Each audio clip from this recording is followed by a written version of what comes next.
Selamat hari Minggu buat kita semua. Kita akan mendengarkan firman Tuhan. Marilah kita berdoa.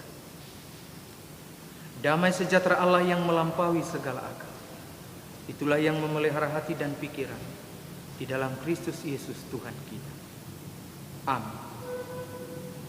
Bapak, Ibu, saudara-saudari yang terkasih di dalam Yesus Kristus, pada Minggu Eksaudi pada saat ini kita akan mendengarkan firman Tuhan yang tertulis pada kitab Matius pasal 20 ayat 29 sampai ayat 34.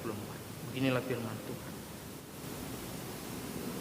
Dan ketika Yesus dan murid-muridnya keluar dari Yeriko, orang banyak berbondong-bondong mengikuti dia. Ada dua orang buta yang duduk di pinggir jalan mendengar bahwa Yesus lewat.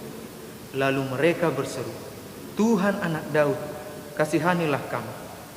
Tetapi orang banyak itu menegur mereka supaya mereka diam. Namun mereka makin keras berseru, katanya, "Tuhan, Anak Daud, kasihanilah kami."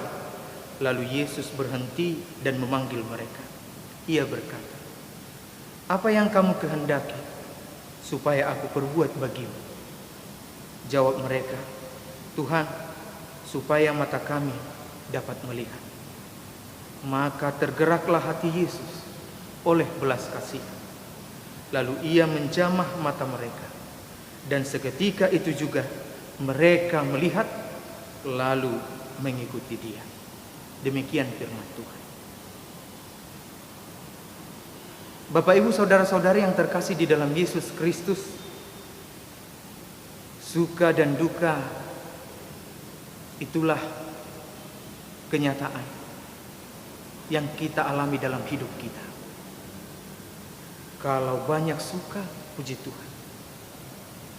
Akan tetapi kalau banyak duka, di sanalah orang-orang banyak bergumul, bahkan tidak tahan dengan duka yang dialami. Realitas hidup menunjukkan kepada kita bahwa ternyata ada begitu banyak persoalan yang harus dihadapi oleh banyak orang. Bahkan tidak banyak yang bisa bertahan dalam penderitaan hidupnya. Kadang-kadang ada orang-orang yang bingung kepada siapa harus mengadu, kepada siapa harus minta tolong, siapa yang bisa mendengar kesusahan kita, siapa yang bisa menolong kita dengan apa yang terjadi dalam kehidupan kita. Bahkan orang-orang kadang-kadang mengatakan, "Aku sudah tidak sanggup lagi." Ada yang mengatakan, "Kepalaku mau pecah rasanya." Ada yang mau mengatakan, "Sudah mau gila rasanya." Tidak bisa dipungkiri, pasti beberapa orang pernah mengucapkan kata-kata seperti itu ketika sedang terpuruk. Satu masalah belum selesai, tiba-tiba datang masalah lain yang lebih besar. Segalanya menjadi semakin rumit dan semakin tidak terkendali rasanya. Lalu kita kadang-kadang menjadi frustasi dan bahkan tidak jarang sampai mengeluarkan perkataan bodoh. Lebih baik mati saja. Mungkin itu kadang-kadang dikatakan orang, karena masalah yang dihadapi terasa begitu beratnya. Kalau saat ini ada begitu banyak persoalan, tantangan, dan masalah yang harus kita hadapi, apalagi masalah yang timbul dari dampak COVID-19 saat ini yang tentunya begitu banyak menyusahkan orang, bahkan membuat banyak orang menjadi menderita. Maka apa yang harus kita lakukan? Kepada siapa kita harus mengadu? Maka firman Tuhan akan mengajarkan kita hal yang berharga dari kisah nats kita pada saat ini yang nyata dalam firman Tuhan. Perikop kita saat ini. Perikop kita saat ini menceritakan mujizat penyembuhan yang dilakukan oleh Tuhan Yesus kepada dua orang buta. Kita dapat belajar dari sikap kedua orang buta ini yang akhirnya mendapat perhatian dan mendapat belas kasihan Tuhan Yesus.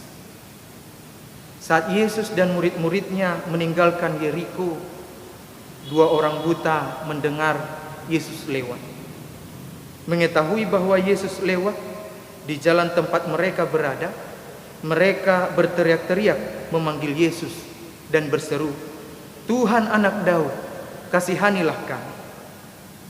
Kita tidak tahu apakah mereka memang benar-benar mengerti siapa Yesus, mengenal siapa Yesus, atau hanya karena mendengar dari orang-orang di sekitar mereka, apalagi mendengar tentang mujizat yang dilakukan oleh Tuhan Yesus, sehingga mereka juga berharap bila berjumpa dengan Yesus, mereka berharap untuk disembuhkan.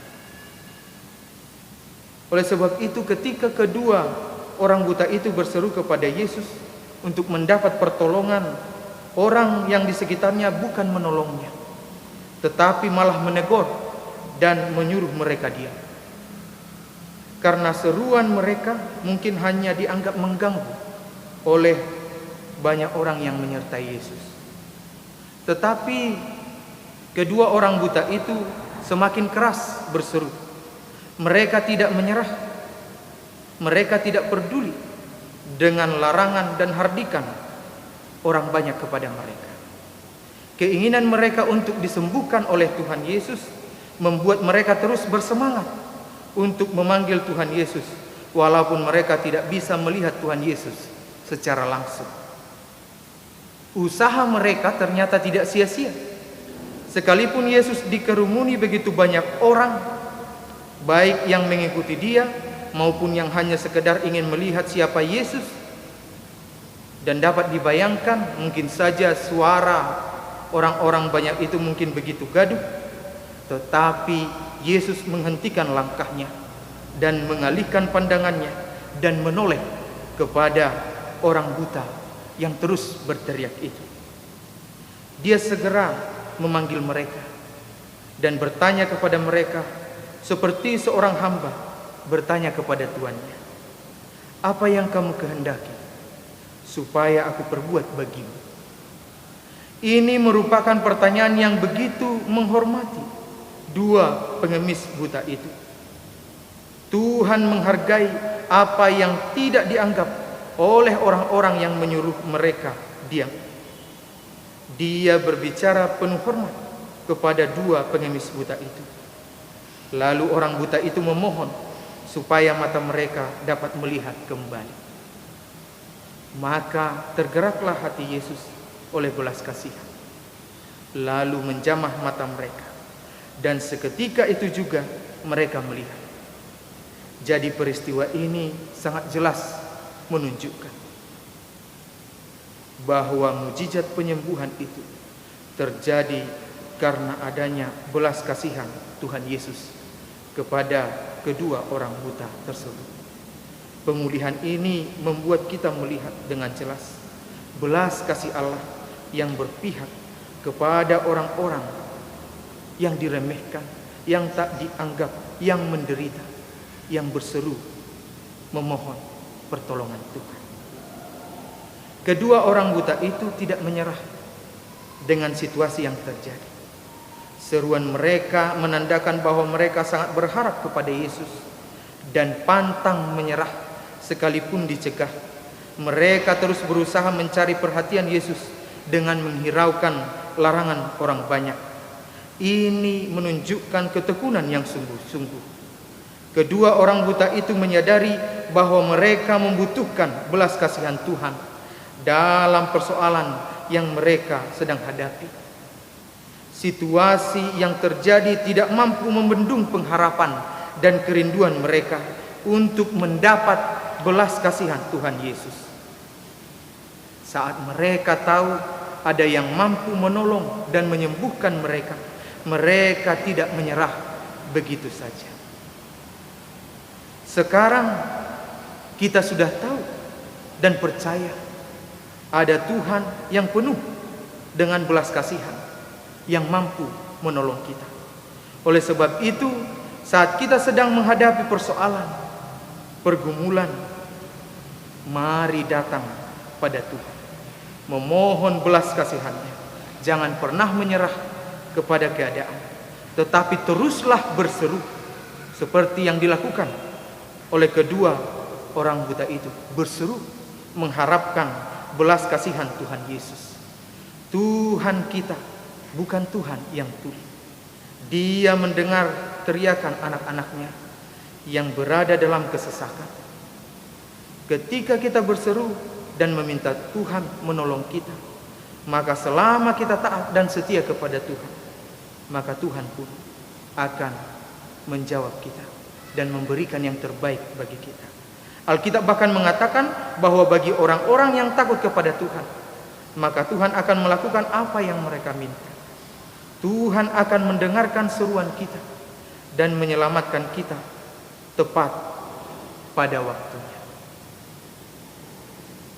Mazmur 50 ayat 15. Berserulah kepadaku pada waktu kesesakan.